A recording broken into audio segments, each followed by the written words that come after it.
The first time the words were spoken, they didn't sound dramatic. They weren't shouted or cried. They were whispered, thin as a thread, barely strong enough to carry themselves across the small, dimly lit bus stop where rain pooled in shallow mirrors on the concrete. Can you protect me for life? The girl who said it couldn't have been older than 8. Her shoes were soaked through, her backpack hugged to her chest as if it were the only thing in the world she trusted. The man standing in front of her, tall, tired, with the kind of eyes that had learned to stay alert even when the body begged to rest, didn't answer right away. He was a single father named Daniel Reed, and in that pause, his life quietly split into a before and an after. Daniel hadn't planned to be at the bus stop that evening. He worked double shifts at a warehouse on the edge of the city, loading freight until his shoulders burned and his hands felt like they belonged to someone else. He'd taken the earlier bus home most nights so he could cook dinner for his son, Lucas, help with homework, and read him a story before sleep claimed them both. But that night, a machine malfunctioned, and everything ran late. By the time Daniel clocked out, the sky had turned the color of bruised steel. He jogged the last block to the stop, rain starting to fall, thinking only about whether Lucas had remembered to lock the door behind him when he went to the neighbor's apartment to wait. That's when he noticed the girl. She stood apart from the others, not fidgeting, not scrolling on a phone, just watching. Her gaze tracked a man across the street, then flicked back to Daniel, then away again. The man was leaning against a lamppost, pretending to look at his phone while his eyes kept drifting toward the girl. Daniel had learned that look years ago, back when he was still married, back before life had taught him how quickly things could turn dark. It was a look that calculated rather than saw, that weighed rather than wondered. The bus was late. The rain came harder. The man crossed the street. Daniel shifted his stance without thinking, placing himself between the girl and the approaching stranger. He didn't make a show of it. He simply stepped forward, hands loose at his sides, shoulders squared in a way that said he was paying attention.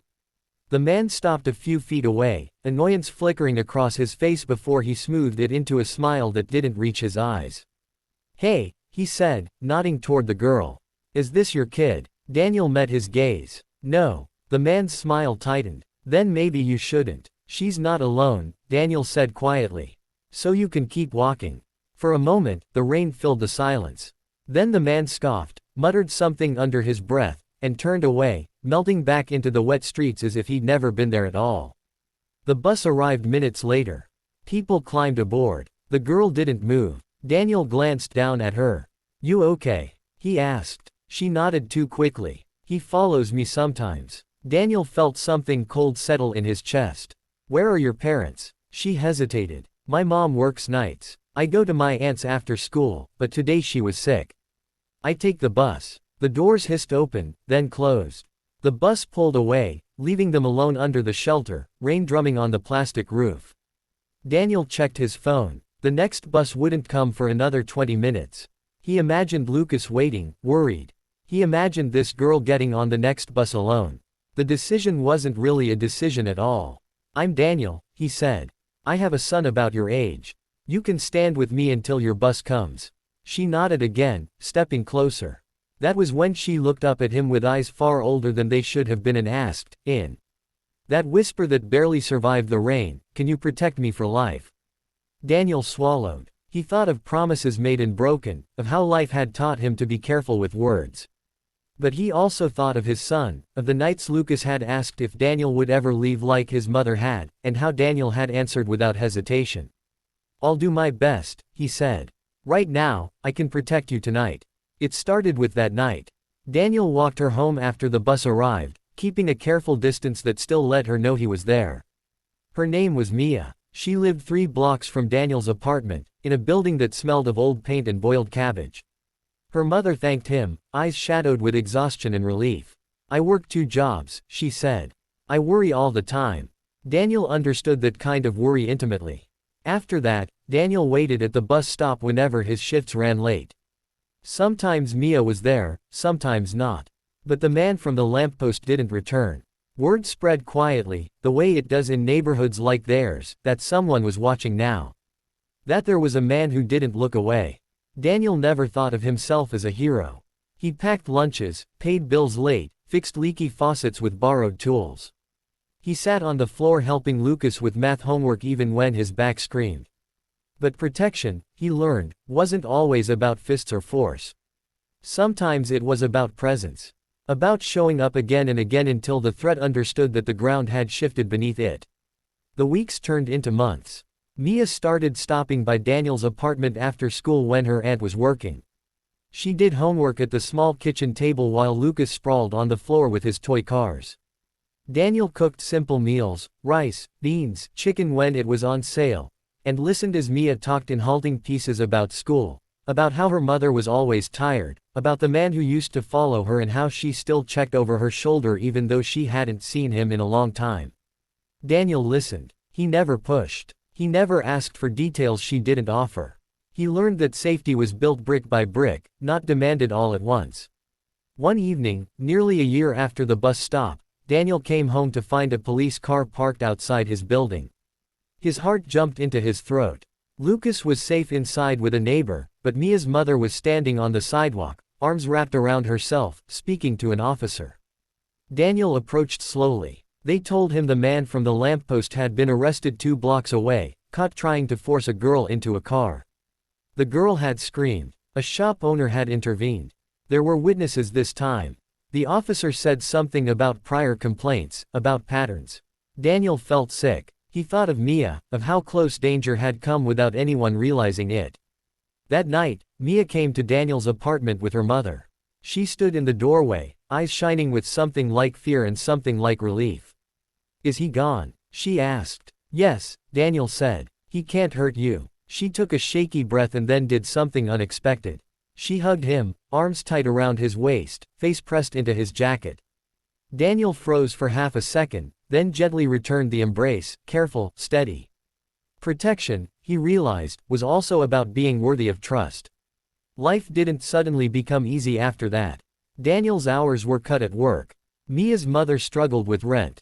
There were arguments, tears, nights when the electricity flickered and threatened to go out. But there was also something new, a small, stubborn network of care. Daniel helped Mia's mother find a different job with better hours. She watched Lucas when Daniel worked weekends. They shared groceries. They shared worry. Years passed. Lucas grew taller, his questions more complicated. Mia learned to laugh loudly, to run without looking over her shoulder.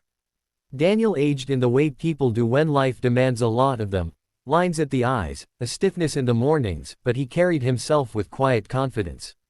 The neighborhood changed. New stores opened. Old ones closed. The bus stop got a new shelter with brighter lights. On Mia's high school graduation day, Daniel sat in the crowded auditorium with Lucas on one side and Mia's mother on the other. When Mia crossed the stage, cap slipping over her eyes, she scanned the crowd until she found Daniel. She smiled, wide and unguarded, and he felt a familiar tightening in his chest. Pride, he realized, could be as powerful as fear had once been. After the ceremony, Mia found him in the chaos of families and balloons. She was taller now, stronger, her voice clear. "Do you remember what I asked you at the bus stop?" she said. Daniel nodded. He remembered everything. "You said you'd protect me that night," she continued. "You did more than that." She hesitated, then smiled. "You taught me how to protect myself." Daniel felt his eyes sting. "You did the hard part," he said. "You kept going." Years later still, when Lucas left for college and Daniel learned to sit with the quiet of an emptier apartment, he sometimes thought back to that rainy night. He thought about how close he'd come to taking an earlier bus, about how easily lives could have brushed past each other without ever touching. He understood now that protection wasn't a single moment of bravery but a lifelong practice of choosing to care, even when it was inconvenient, even when it was hard. One afternoon, Daniel received a letter in the mail. The return address was unfamiliar. Inside, written in careful handwriting, were words that made him sit down at the kitchen table. Mia wrote about her new job, about the apartment she shared with friends, about how she volunteered at a center for kids who needed a safe place after school.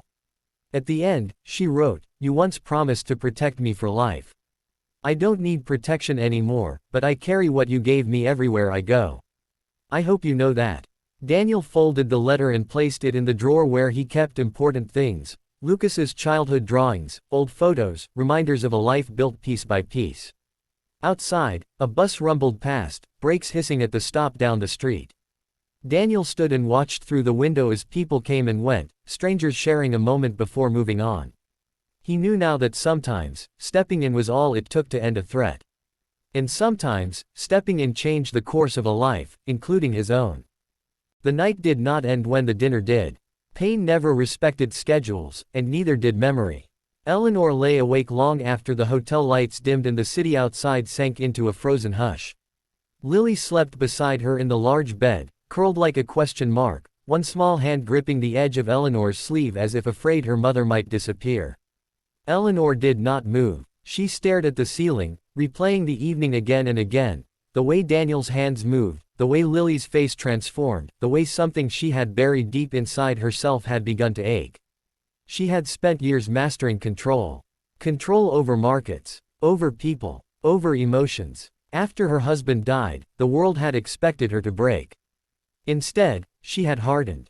Grief became fuel. Loneliness became discipline. She told herself Lily needed a strong mother, not a broken one. So she swallowed her pain, day after day, until it became part of her bones. But tonight had undone her. A stranger had spoken to her daughter in the language Eleanor herself had struggled to learn, despite lessons and tutors and guilt. Eleanor could sign, yes, but not like that. Not with ease. Not with soul. Daniel's signing carried grief in its pauses, love in its softness. He did not sign like someone who had learned a skill. He signed like someone who had survived. Eleanor turned her head and watched Lily sleep. Tear tracks dried on the child's cheeks, remnants of dreams Eleanor could never hear. A familiar stab of helplessness pierced her chest. She had given Lily everything money could buy, schools, therapists, technology, but she could not give her a world that truly saw her. Daniel saw her. That truth hurt more than Eleanor wanted to admit. Morning came gray and heavy. Snow fell again, slow and relentless, like the sky itself was grieving. Eleanor moved through the routine mechanically, shower, clothes, emails, while Lily ate breakfast quietly, doodling in her notebook. Eleanor noticed how often Lily smiled to herself, fingers twitching unconsciously as if replaying signs in her mind. "You liked last night," Eleanor said gently. Lily looked up, eyes bright. She signed carefully, making sure her mother could follow. "Daniel talks like me, not at me." The words landed like a bruise. "I talk like you," Eleanor said softly, though even as she said it, she knew it wasn't fully true. Lily tilted her head. "You try. That matters." Children had a way of offering forgiveness adults did not deserve. Later that day, Eleanor found herself distracted during a board meeting, numbers blurring on the screen. She had never lost focus like this before. Her assistant noticed. Everyone noticed. The powerful CEO, suddenly distant. She ended the meeting early. Without quite knowing why, Eleanor asked her assistant for the guest list from the dinner. She scanned names until she found it. Daniel Reyes. No title. No company affiliation. Just a guest, listed as attending on behalf of a small community foundation. Eleanor stared at the name longer than necessary. Daniel's world was quieter, smaller, and heavier. Their apartment was warm but cramped, filled with the remnants of a life that had been larger once. A woman's scarf still hung by the door. Daniel could not bring himself to move it. His daughter, Sophia, played on the floor with mismatched toys while he folded laundry with slow, practiced movements. After the dinner, Sophia had slept peacefully for the first time in weeks. That alone made the night feel unreal. Daniel had not planned to go. He hated events like that, places where grief felt loud, where people spoke in voices too bright, too careless. But the foundation had insisted. Exposure, they said. Networking. Daniel had gone for Sophia, hoping the free meal would save him money for groceries. He had not expected the girl with the red hat. He had not expected to feel his chest crack open after years of holding it together with routine and exhaustion. Seeing Lily had been like looking through time. He remembered his wife, Anna, laughing silently, teasing him when his signs were clumsy. He remembered hospital rooms, hands intertwined, promises broken by fate. He remembered holding Sophia alone after the funeral, realizing that love did not end with death, it only changed shape. When Lily had signed "I miss my papa," something inside Daniel had shattered quietly. Now, as he washed dishes, his phone buzzed. An email. From Eleanor Whitmore. He read it twice before breathing again. She thanked him. Again. She asked, carefully, respectfully, if he would consider meeting for coffee. Lily had asked about him, she wrote. Eleanor herself had questions. Daniel stared at the screen for a long time. He thought of Anna, of how she used to tell him that kindness created responsibility. That when you touched someone's life, you did not walk away untouched yourself. He typed back with shaking fingers. Yes. The cafe was small and warm, tucked away from the city's sharp edges. Eleanor arrived early, Lily beside her, bouncing slightly with excitement. Daniel arrived a few minutes later, Sophia bundled in a thick coat, clutching a stuffed rabbit. The moment Lily saw him, she signed rapidly, joy spilling out of her hands. Daniel responded just as quickly.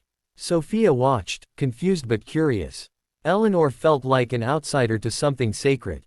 They sat. Coffee steamed. Silence settled, not empty, but cautious. I didn't realize how much Lily needed that, Eleanor admitted finally. Until I saw her with you. Daniel nodded. She's lonely, he said gently. So is Sophia. So am I. The honesty stunned her. I've built my life around never needing anyone, Eleanor confessed. I thought that was strength.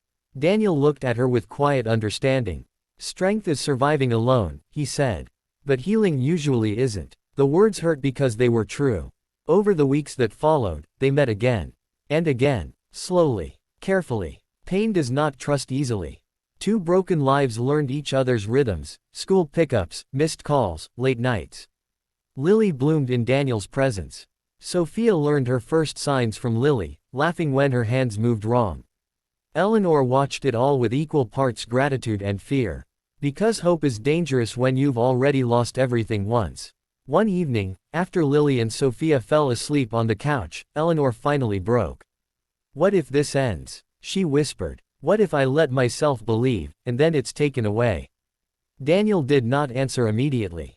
He signed instead, slow and deliberate, making sure she understood every movement. It might end. We might lose again. But pain didn't kill us the first time. Eleanor's tears fell freely then, uncontained, years of loneliness pouring out. Daniel did not stop them. He simply stayed. The CEO had spent her life winning battles that did not matter. A single dad, scarred and exhausted, had taught her the one truth she had avoided. Love was not a risk because it could hurt. It was a risk because it could heal, and healing required surrender. And surrender terrified her more than any loss ever had.